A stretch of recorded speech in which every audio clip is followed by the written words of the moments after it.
Morning, gorgeous. Morning, boys and girls. There's probably like one or two girls watching my videos. I'm out here with Bailey. I was gonna use that footage, but I looked back at the video and I listened to the video and I could not hear a single thing because the wind was blowing so damn strong. You could not make out what I was saying. So I have to do another recording. I try not to do this. I try to only do one take, but it happens. I really need to proofread my videos sometimes because of the things that I say. Anyways, I'm in the car now. I just bought some food for Bailey. I'm gonna go home. I'm gonna have something to eat and then go to work this afternoon. I haven't been able to wake up at a decently early time. I've been waking up at like 11 a.m. because of the jet lag and the time differences. It's really hard for my body to get adjusted to the time here again. So I'm really happy that I woke up early this morning. Haven't been feeling 100%. Yeah, so yeah, I'm glad I woke up early this morning. Anyways, what's been happening? Nothing much really, nothing much. Just work. I went to Aram's comedy gig on Friday. The dude wasn't feeling too good, but he still went up there and he told a joke and people laughed. And tremendous respect for the guy. I mean, he was feeling very anxious. He was doubting himself. He said he talked to his friends in the Netherlands and they told him, are you sure you're gonna go up there and tell that joke? Are you actually sure you're gonna do that?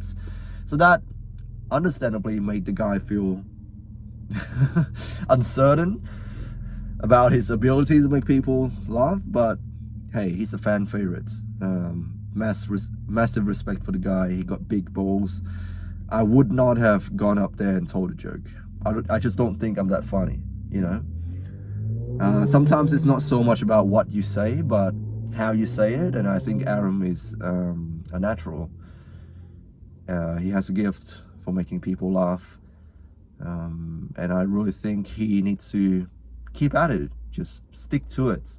Like anything in life, really, you need to stick to things in order to make them work. And I think he has potential. Onto something a little bit more serious, and I want to segue this. I want to make some connection to what I'm saying. I think humor is a great tool to talk about serious topics like mental health, substance abuse, you know, serious topics. I think humor is a great tool for you to use to talk about those difficult topics. It's really freaking hard for me to open up about my mental health, and I don't know why, but it's just such a stigmatized topic. People still judge you if you talk about it. People still think it's not real. When you open up about your own mental health, people still laugh about it. But like I said, humor is a great tool to use to talk about, well, to invite dialogue, to start a conversation about these topics. It's not to say that you should make fun of people for opening up or to have mental health issues. I'm not saying that. I'm saying use humor as a way to engage people, as a way to start a conversation about these topics.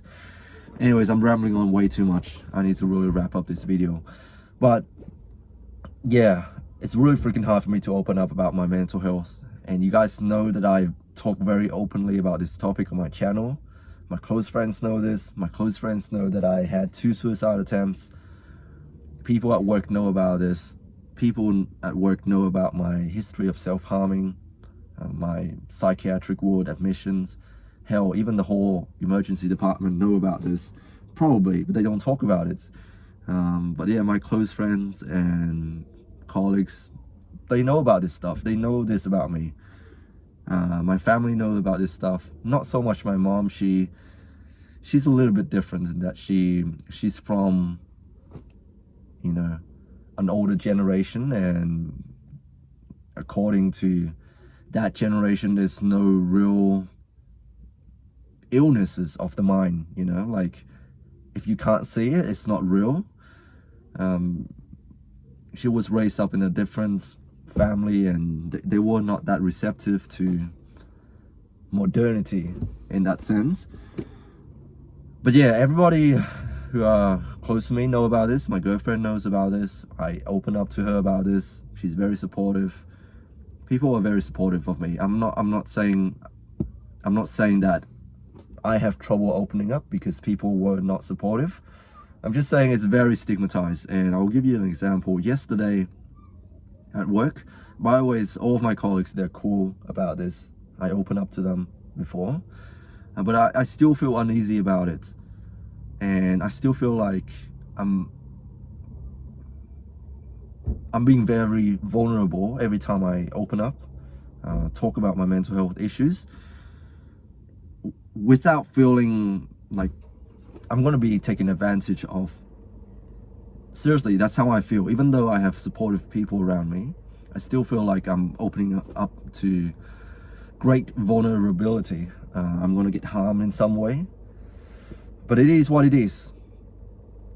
Yesterday, while we were in the medication room, you know, counting drugs, a close colleague of mine, you know, made a joke. We joke about this all the time, but like, you know how I have scars on my arm from my history of self-harming? He was like, Bob, you really need to stop with the self-harming, man. What is this? You don't feel good in yourself, low self-esteem?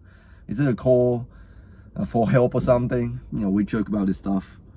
And I said, yeah, something like that. In the past, though, I would have lied about this. When people say, what happened to you, man? Why do you have these scars? I would have lied, and I would have told them, you know, it's a long time ago. It's an accident, man. I was skateboarding and I scraped past these fences. Or I was climbing up this tree and, you know, I fell and I scraped my arms. You know, I would have made up something like that.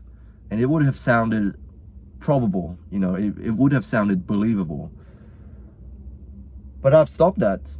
Now people, if they bring this up and there's no way for me to evade the question, then I would tell them, hey, it's actually from a long time ago. It's from my past. I was not in a very good place, and I did these things to myself. I cut myself as a way to, you know, it's a cry for help.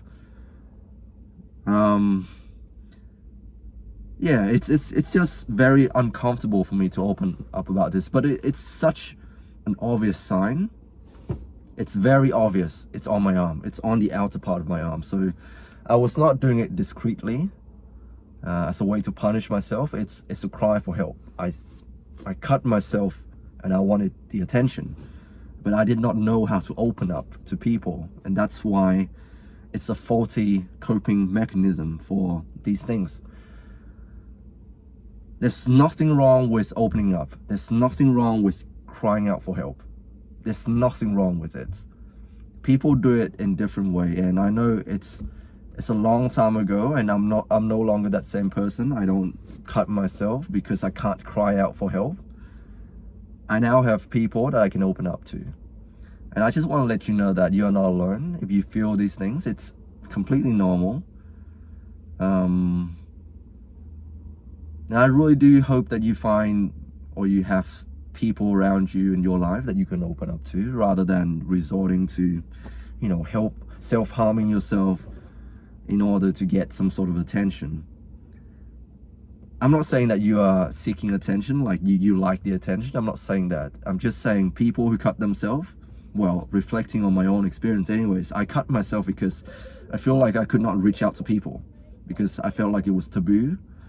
And so I had to find a way to, you know, signal to others that, hey, I'm not okay, and I really need help, but I don't know how to seek the help.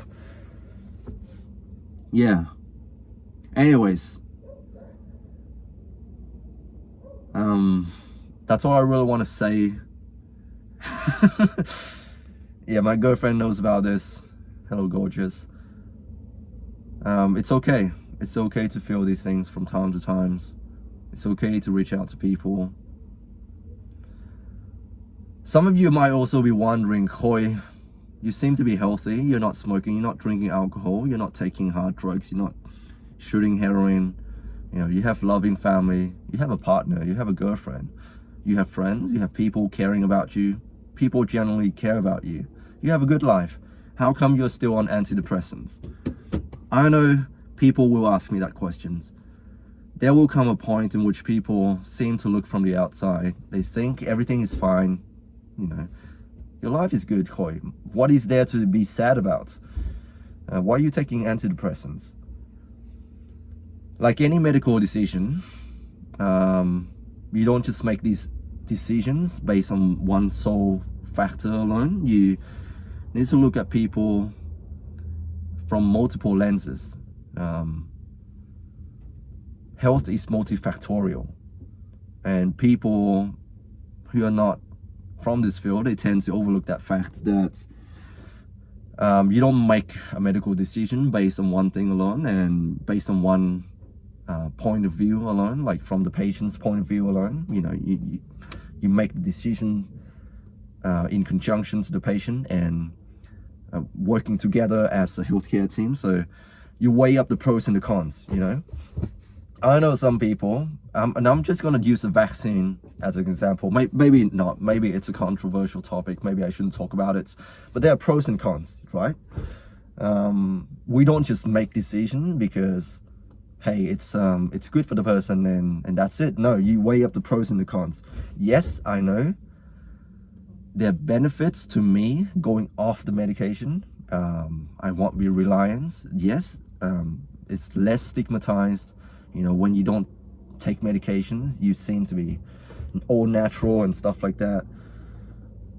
Yes, there are potential consequences, long-term effects of being on medications. I know all of this. I know the risks. But to say that, you know, because of all these negative long-term effects of antidepressants and you have a good life, Khoi, you shouldn't take it. That's just absurd, man.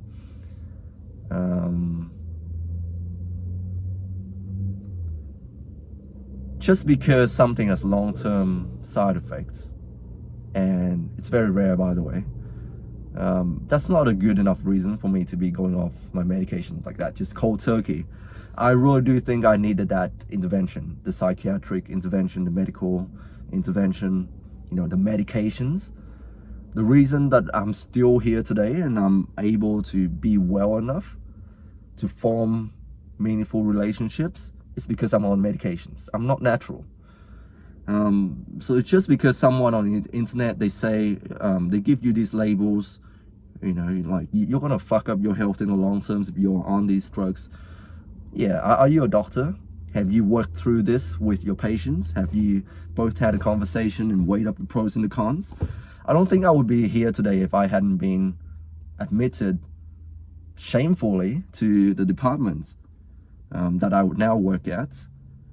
I don't think I would be here today. As shameful as it is, as stigmatized as it is, I feel shameful talking about this even.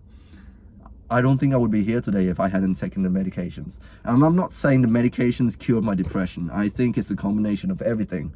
But in order for that everything to happen, in order for me to be stable enough, to get out of that crisis mode, to be on the mend again, I have to be on the medications. I need to take medications.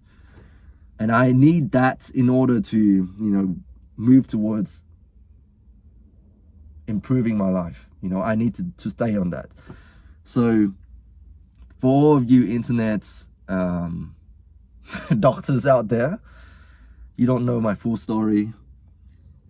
But anyways, that's sorry for being negative. I try not to be like that. I try not to sound condescending and talk down to people, because I know I'm not expecting people to know everything about me. Like, I'm just a random guy on the internet. But yeah, I just want to tell my part of the story. I'm sorry for the long video. I really hope you guys are doing well out there. Stay strong. God bless. I'm gonna go home now. I'll try to make these more often so that I don't draw out these videos into 20 minutes ranty. monologues. But yeah, that's what's going on in my mind. I'm really close to my colleagues. Don't twist this the wrong way. I'm very close to my colleagues. They are very supportive of me. We joke about this stuff. I'm just saying, from my point, from my part, I still feel very vulnerable when I talk about these topics. And I have hundreds of videos out there on my channel just talking about this topic. I talk about my suicide attempts, like, it's just a normal part of my life, really. You guys know that. Anyway, stay strong, God bless, I love you all, and I'll speak to you later.